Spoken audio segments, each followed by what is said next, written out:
몹시도 쏟아지던 어느 여름날 런던 교외의 한 농가를 지나가던 일단의 사람들이 급 집 주인에게 우산을 하나 빌릴 수 있는지 물었습니다.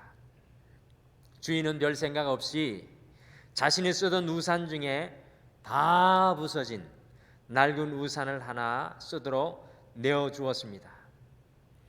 그 사람들이 그 낡은 우산을 받아들고 자기들의 주인인 한 여인에게 우산을 씌워주면서 그곳을 떠났습니다. 다음날 어떤 사람이 아주 예쁘게 포장된 편지와 함께 그 우산을 다시 가져왔는데 그 편지에는 참 감사합니다라는 정중한 인사와 함께 어제 우산을 빌렸던 여자의 사인이 기록이 되어 있었습니다. 그 사인은 바로 엘리자베스 여왕이라고 쓰여져 있었습니다. 그 농부가 그것을 받고 얼마나 가슴을 치면서 후회했겠습니까? 그런 줄 알았더라면 내가 정성을 다해 그분을 영접했을 텐데, 그분에게 내가 가진 가장 좋은 우산을 드렸을 것을. 이 런던 교회의 흐름한 농가에 있었던 이 농부의 실수, 즉 대영 제국의 여왕을 여왕으로 알아보지 못하고 제대로 대접하지 못했던 이 비극적인 실수가 오늘 말씀 속에서 첫 성탄을 맞이했던 이 팔레스타인 땅에서도 일어나고 있는 것을 우리가 발견합니다. 만행의 왕이시고 또 만주의 주이시고 온 세상을 창조하신 예수님께서 유대 땅에 오셨건만 이 사건의 엄청난 의미를 깨닫지 못하고 그분을 만날 수 있는 굉장한 특권을 상실했던 안타까운 사람들의 이야기가 오늘 성경에 발견됩니다. 그래서 오늘 이 저녁에는 우리가 대강절 이 수요일 저녁을 이어가면서 성탄을 잃어버린 사람들, 성탄을 잃어버린 사람들이라는 제목으로 성탄을 준비하지 못하였던 사람들이 어떤 사람인지 오늘 말씀을 통해 함께 우리가 찾아보시고 성탄을 앞둔 이 대강절에 우리에게 이 말씀을 적용하시겠습니다. 성탄을 잃어버린 첫 번째 사람은 여러분들 오늘 말씀 속에 나오는 헤롯 대왕이었습니다. 오늘 마태복음에서 만나는 2000년 전의 인물인 헤롯 왕은요, 예수님께서 탄생하셨을 때 거의 70세에 가까운 나이였습니다. 여러분들, 예수님이 아기 때 나오는 이 헤롯 대왕은 유대 전체를 다 다스렸던 헤롯 대왕 1세입니다. 그 다음에 사복음서의 뒤쪽에 나오는 헤롯 대왕들은 이 사람의 아들들입니다. 4명이 나누어져서 4 분야의 나라를 다스리는데 이 헤롯 대제, 헤롯 대왕, 이 사람이 예수님 탄생하셨을 때의 나이가 70세의 나이였다라는 것입니다. 여러분들 2000년 전에 평균 수명이 45세에서 50세 사이니까 헤롯은 오늘 굉장한 노구입니다. 사실 예수님의 탄생 이후에 약 1년 후에 이 헤롯 대제가 죽고 말았습니다. 생각해 보시길 바랍니다. 헤롯은 그의 인생 말년에 주님을 만날 수 있는 기가 막힌 기회를 얻었습니다. 하지만 성탄을 잃어버린 첫 번째 주인공이 바로 이 헤롯이 되고 말았습니다. 헤롯 대왕은 과연 어떤 사람이었을까요? 제가 우리 성도님들에게 몇 번 말씀드렸는데 다시 한 번 더 헤롯 대왕이 어떤 사람인지 같이 보겠습니다. 헤롯은 그의 나이 약 39세부터 그가 죽을 때까지 약 34년 동안이나 유다 전체를 다스리는 왕으로 군림을 하였습니다. 헤롯은 이듬의 사람, 곧 에돔 땅의 사람이었는데요, 이 에돔 땅의 선조는 여러분들이 잘 아시는 그 이삭의 쌍둥이 아들 중에 장자였던 에서였습니다. 에돔 땅은 사마리아와 가까이 있는 땅으로 유대인들은 이둠의 사람들을 자신들과 같은 유대인으로 생각하지 않고요, 이방인으로 생각을 했습니다. 그래서 유대인의 왕이었던 이 헤롯 대제는요, 늘 자신은 온전한 유대인의 혈통이 아니라는 열등감 속에 살았습니다. 유대인의 왕이 되기 이전에 헤롯은 이미 결혼을 하여서 아들을 하나 두고 있었는데요, 왕이 된 이후에 이 유대인들의 마음을 사기 위해서 자기의 전처와 아들을 버리고 이 예루살렘의 대사장 시몬의 아리따운 딸 마리암네와 결혼을 했습니다. 결국에 자신에게서 쫓겨난 아들이 자신에게 반역할까 봐 헤롯은 자신의 그 첫 번째 아들을 죽여버립니다. 마리암네와 결혼을 하여 이 두 아들을 얻었지만 헤롯은 자신의 아내에게 반역이라는 누명을 씌워서 죽여버리고요, 이 유대인의 반쪽 피를 이어받은 자신의 두 어린 아들들 역시 자신의 왕권을 위협할까 봐 교수형이 아니라 참수형이 아닌 자신이 보는 앞에서 목을 졸라 잔인하게 죽였습니다. 헤롯은 또한 자신의 두 형들이 자신의 자리를 노린다고 생각을 하여서 죽였고요, 자신의 장모를 죽였으며 자신의 많은 친척들을 반역의 명목으로 죽였습니다. 헤롯은 약 10번 이상 자신의 왕위를 위해서 결혼을 했습니다. 헤롯은 자신의 왕권을 유지하기 위해 물불을 가리지 않았고요, 심지어 자신의 가족들과 친척의 목숨까지 빼앗았습니다. 역사가들은 이런 헤롯을 매드맨, 곧 미친 사람이라고 불렀습니다. 실제로 헤롯은 일평생 우울증에 시달렸고요, 사람들이 자신의 왕권을 빼앗아 가려고 한다는 과대 망상 속에 살았습니다. 이렇게 일평생을 살았던 헤롯에게 죽기 전에 이상한 일이 일어나기 시작을 했습니다. 목욕을 아무리 하여도 심한 악취가 헤롯의 몸과 입에서 났고요, 피부는 온갖 이상한 것들로 뒤덮였습니다. 마치 사울 왕처럼 자신의 기분을 조절할 수가 없었습니다. 아무도 헤롯을 만나고 싶어 하지 않을 정도였다고 역사가들이 기록을 했습니다. 그런데 여러분들 정말 놀랍지 않습니까? 일평생을 이렇게 왕의 자리를 지키기 위해 살았던 헤롯 대제에게 동방에서 박사들이 찾아와서 오늘 마태복음 2장 2절을 질문합니다. 저는 성경을 읽을 때마다 깜짝깜짝 놀랍니다. 성경의 질문은 우리의 눈을 번쩍 뜨게 하는 겁니다. 같이 2장 2절 말씀 같이 읽겠습니다. 시작. 유대인의 왕으로 나시니가 어디 계시냐? 우리가 동방에서 그의 별을 보고 그에게 경배하러 왔노라 하니. 어떻게 이 동방의 박사들이 현재 유다를 다스리는 왕 앞에서 이런 질문을 할 수 있었으며, 마치 헤롯의 일평생을 다 들여다보고 하는 질문과 같은 질문이 오늘 던져지고 있는 것입니다. 이것은 성경의 역사입니다. 이것은 성령의 역사입니다. 결국 헤롯은요, 이 동방 박사들의 질문으로 첫 번째 크리스마스를 맞이하게 됩니다. 오늘 유다의 왕을 멀리서 찾아온 박사들의 성탄 소식을 듣고 헤롯이 자신의 삶을 돌아보고 있습니까? 자신이 왕이 되어 살았던 지난날의 삶을 뉘우치고 있습니까? 아무리 씻고 씻어도 자신에게 풍겨 나오는 삶의 악취를 돌아보고 있습니까? 그렇지 않습니다. 안타깝게도 이 일이 있은 후에 1년도 채 살지 못하고 헤롯은 악취가 나는 그의 삶을 마감하고 말았습니다. 이 예수라는 유대인의 왕으로 태어난 아기를 죽이기 위해서 여러분들 2살 아래에 그 베들레헴에서 태어난 곳에 대참사, 재앙을 가져오는 일이 오늘 마태복음 2장 후반부에 헤롯을 통해 나타납니다.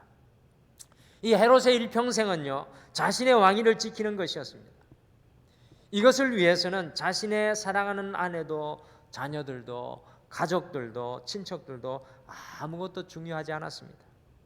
헤롯은 자신이 왕으로 살아가지 않는 삶은 상상도 할 수가 없었습니다. 헤롯은 자신밖에 모르는 이기주의자였습니다. 헤롯은 자신의 성공 이외에는 아무것도 보지 않았습니다. 헤롯의 삶은 하나님을 떠나 자신 스스로 왕이 되어 살아가는 사람들의 대표적인 예를 잘 보여주고 있는 것입니다. 일평생 왕이 되어 살았던 헤롯에게 남은 것은 아무것도 없었습니다. 사랑하는 아내도 자녀들도 다 그에게 등을 돌렸고요, 그의 주위에는 아무도 없었습니다. 저는 오늘 이 헤롯을 보면서 오늘날을 살아가는 우리의 사회를 반영하는 것 같아서 왠지 모르게 가슴이 아픕니다. 물질만을 쫓고 성공과 명예만을 쫓고 육신의 쾌락만을 추구하는 이 세상 속에 여전히 헤롯이 살아가고 있는 것 같습니다. 여전히 자신의 삶의 왕이 되어 자신만의 왕국을 건설하려고 했던 헤롯이 우리 안에 살아있는 것 같습니다. 헤롯의 크리스마스는 자신의 삶을 돌아볼 기회가 있었지만, 놀라운 은혜의 기회를 잡았지만 여전히 자신이 왕이 되어 끝까지 실패의 길로 달려가는 삶입니다. 크리스마스를 앞두고 있는 여러분과 저는 과연 어떻게 살아가고 있습니까? 2020년의 성탄이 진정한 성탄이 되기 위해서는 다시 한번 우리가 아직도 놓지 못하고 있는 그 인생의 왕자에서 우리가 내려와 우리 자신을 주님 앞에 온전히 깨뜨릴 때 주님께서 우리의 삶에 성탄하시는 은혜가 임하게 될 것입니다. 2000년 전이 아니라 대강절을 지나는 오늘 이 시간, 이 헤롯 대왕에게 들려듣던 질문이 또한 여러분과 저에게도 주어집니다. 유대인의 왕으로 태어나신 이가 어디 있느냐? 왜 우리 가정이 진정한 성탄을 경험하지 못하는 것입니까? 왜 우리 자신이 진정한 성탄을 경험하지 못하는 것입니까? 그것은 우리 안에 헤롯이 아직도 여전히 살아있기 때문입니다. 헤롯이 자신의 왕자만을 붙들었을 때 주님의 성탄을 잃어버리고 말았습니다. 성탄을 잃어버린 두 번째 사람은 이 대제사장과 서기관들이었습니다. 마태복음 2장 4절과 5절 말씀해 보시면 이 헤롯 왕이 유대인의 왕이 태어났다는 소식을 듣고 누구에게 물어보고 있습니까? 대제사장들과 서기관들이었습니다. 이 대제사장들과 이 서기관들은 정확히 예수님께서 베들레헴에서 태어날 것을 알고 있었습니다. 그런데 우리를 깜짝 놀라게 하는 것은 예수님의 탄생을 축하하러 온 사람들 중에 서기관과 대제사장들의 모습은 그림자도 찾아볼 수가 없습니다. 성탄을 잃어버린 두 번째 주인공은 지식은 있으나 삶이 없는 대제사장과 서기관들이었습니다. 수많은 대제사장들과 서기관들이 역사 속에 있었습니다. 그런데 예수님의 탄생을 만나고 경험할 수 있는 기회는 모든 대제사장들과 서기관들에게 주어지지 않았습니다. 그들이 알고 있는 것을 경험할 수 있는 조로의 찬스를 가졌던 사람들이 바로 오늘 우리가 만나는 마태복음 2장에 나오는 대제사장들과 서기관들입니다. 그러나 이 대제사장들과 서기관들은 예수님의 탄생이 어디인지 분명한 지식은 있었지만 베들레헴까지 찾아갈 수 있는 발이 없었습니다. 예수님 앞에 내어놓을 수 있는 손이 그들에게 없었습니다. 손도 없고 발도 없고 머리만 있는 단순한 지식, 이것이 대제사장과 서기관들이 성탄을 잃어버릴 수밖에 없는 비극이었습니다. 예수님께서 우리 안에 탄생하시는 AD의 새 역사의 은혜는 단순히 아는 지식의 신앙을 넘어서서 그 말씀을 경험하는 항복의 신앙에서부터 시작되어집니다. 말씀이 내 머리에 담겨져 있는 것이 아니라 그 말씀 앞에 나의 삶이 굴복되는 신앙에서부터 시작된다는 것입니다. 예배는 날마다 주님 앞에 무릎 꿇는 항복입니다.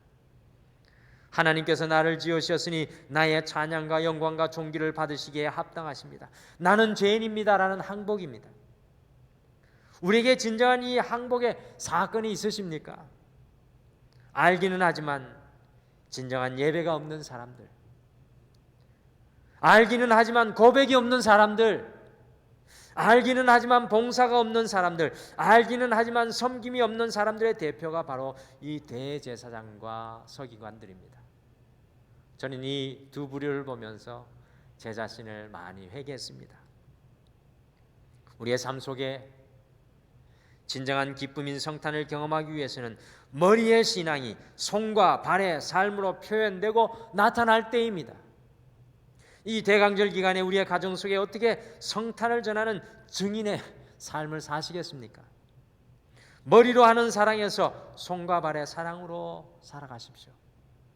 한국교회뿐만 아니라 전 세계 기독교의 가장 큰 문제가 바로 대제사장과 바로 이 서기관의 문제입니다. 2020년 하나님께서 코로나로 우리에게 도전하는 것이 이것이 아닐까요? 머리로, 지식으로는 다 압니다. 입으로는 이야기하고 나눕니다. 그러나 손과 발의 신앙, 머리에서 가슴으로 내려오는 신앙의 변화가 없습니다. 우리는 서기관과 대제사장같이 되지 않기를 원합니다. 우리의 신앙이 머리에서 가슴으로, 가슴에서 손과 발로 내려와야 합니다. 그리스도가 우리 안에 태어나는 역사를 경험하기 위해서는 머리에서 가슴으로, 손과 발로 내려오는 진정한 신앙의 경험이 일어나야만 합니다. 이 대제사장들과 서기관들이 예수님의 성탄을 잃어버린 두 번째 사람이었습니다. 성탄을 잃어버린 세 번째 사람, 오늘 말씀 속에는 베들레헴의 여관 주인이었습니다. 누가복음 2장 7절에 이런 말씀이 있습니다. 첫 아들을 낳아 강보로 사서 구이에 뉘었으니 이는 여관에 있을 곳이 없음이로라. 이 베들레헴 사기권 동네 인구 조사를 위해서 사람들이 모여들었으니 이 한가든 여관이 얼마나 붐볐을까요? 얼마나 바쁘고 분주하였겠습니까? 오늘 여관인 이 여관 주인이 너무 바쁘고 분주하니까 자신의 문 밖에 서 계시는 예수님을 맞아들이지 못하고 성탄을 잃어버리는 주인공이 되고 말았습니다. 그 여관에 빈방이 없었던 것과 같이 성탄하시는 주님을 맞아들일 마음의 빈방이 이 베들레헴 여관의 주인에게는 없었습니다. 너무나 많은 성도님들이 주님을 믿는다고 하지만 삶의 분주함과 바쁨과 걱정과 염려와 불신으로 주님께 마음의 빈방을 내어드리지 못하는 안타까운 삶을 살아갑니다. 주님께 그 빈방을 내어드리는 삶의 우선순위가 회복될 때 우리의 삶이 주님 주시는 성탄을 경험하게 됩니다. 오늘 크리스마스가 회자되면 랄프라는 정신지체 아동의 감동적인 이야기가 있습니다. 이 랄프라는 아이는 정신지체 아동이었기 때문에 대사를 외우지 못했습니다. 그래서 크리스마스 선곡에 중요한 역할을 할 수가 없었습니다. 그런데도 이번에 랄프는 적극적으로 연극에 참여하기를 원했습니다. 선생님들은 랄프의 배역을 놓고 고민하다가 그가 할 수 있는 배역 하나를 발견하였습니다. 랄프가 맡은 배역은 바로 대사가 하나밖에 없는 여관집 주인이었습니다. 아기 예수님과 함께 한 요셉과 마리아가 여관집 집을 문을 두드리면서 이야기하면 방 없습니다 라고만 하면 되는 역할이었습니다. 랄프는 열심히 연습했고 실제 연극이 시작되었습니다. 그런데 요셉 역할을 맡은 아이가 그날따라 연기를 너무 잘했나 봅니다. 제 아내가 임신 중이었는데 어떻게 방을 얻을 수 없을까요? 우리를 불쌍히 여겨주세요. 그랬더니 랄프가 눈물을 글썽이며 이렇게 말했습니다. 제 방이 있습니다. 제 방을 쓰세요.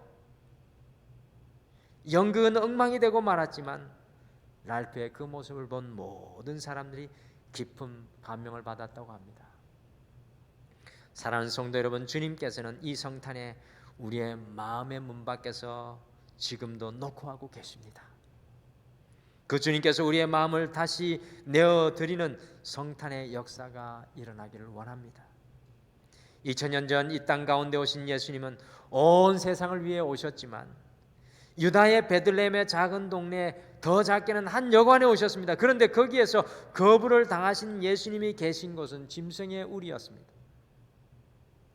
오늘날 우리의 삶 속에 예수님이 이와 같이 계시지는 않습니까? 여러분과 저의 삶 속에 예수님이 이 짐승의 우리에 있는 것과 같지는 않습니까? 혹시 예수님이 우리의 삶의 마구간에 계시지는 않습니까? 우리의 삶의 가장 허름한 것, 우리가 쳐다보지도 않는 그곳에 계시지는 않습니까? 주님께서 우리에게 과연 원하시는 것이 무엇입니까? 그것은 우리의 심령 속에 들어오시기를 원하시는 것입니다.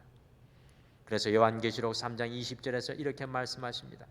볼지어다 내가 문 밖에 서서 두드리노니 누구든지 내 음성을 듣고 문을 열면 내가 그에게로 들어가 그와 더불어 먹고 그는 나와 더불어 먹으리라. 예수님의 성탄은 우리의 마음의 중심에서 일어나야 합니다. 그분께서 우리의 마음으로 들어오셔야 합니다. 주님의 노크 소리에 2000년 전에 방이 없다고 외면하였던 영환 주인처럼 우리 주님을 마구간에 방치하지 않기를 원합니다. 주님께 우리의 마음의 빈방을 내어드리시기를 축복합니다.